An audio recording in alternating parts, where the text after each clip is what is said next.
இயேசுவின் விசுவாசம் எனக்கு தேவை.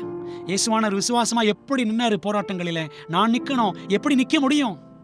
When we know God as it is our privilege to know Him, our life will be a life of continual obedience. Through an appreciation of the character of Christ, through communion with God, sin will become hateful to us. Desirages பக்கம் 668 வாசிக்கிறோம். தேவனை நாம் அறிய வேண்டிய நமது சலாக்கியத்தின்படி நாம் அவரை அறிந்து கொள்ளும் போது நமது ஜீவியம் ஓர் இடைவிடாத கீழ்ப்படிதலின் ஜீவியமாக விளங்கும். நம்முடைய சலாக்கியம் என்ன தெரியுமாங்க?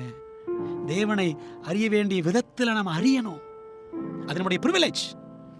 அப்படி அறிந்து கொள்ளும் பொழுது ஆண்டவருடைய அன்பை குறித்து அறிய அறிய அறிய நம்முடைய வாழ்க்கை எப்படி இருக்குமா? இடைவிடாத கீழ்ப்படிதலின் வாழ்க்கையாக இருக்கும். இடைவிடாமல் ஆண்டு கீழ்ப்படுகிறோமா, இல்லை விட்டு விட்டு கீழ்ப்படுகிறோமா? கிறிஸ்துவின் குணத்தை நாம் பாராட்டுவதன் மூலமாகவும், பாராட்டுவது என்ன அர்த்தம்? கிறிஸ்துவின் குணத்தை அறிந்து, எப்படிப்பட்ட குணம் ஆண்டோட குணம், இந்த மாதிரிலாம் நான் இருக்கணும், அதுதான் தேவனுடன் ஐக்கியம் கொள்வதன் மூலமாகவும் பாவமானது நமக்கு அருவருப்பாக மாறும். இயேசுவானவர் என்ன பண்ணாரு? பாவத்தை அவர் செய்யவே கிடையாது. பாவத்தை அருவருத்தார், பாவிகளை நேசித்தார், பாவத்திற்காக ஜீவனை கொடுத்தார். நாம் இந்த உலகத்தில் பாவத்தை வெறுக்கணும், அருவருக்கணும், பாவிகளையும் நேசிக்கணும். இயேசுவின் விசுவாசம் அதுதான். நம்மகிட்ட அது இருக்கிறதா?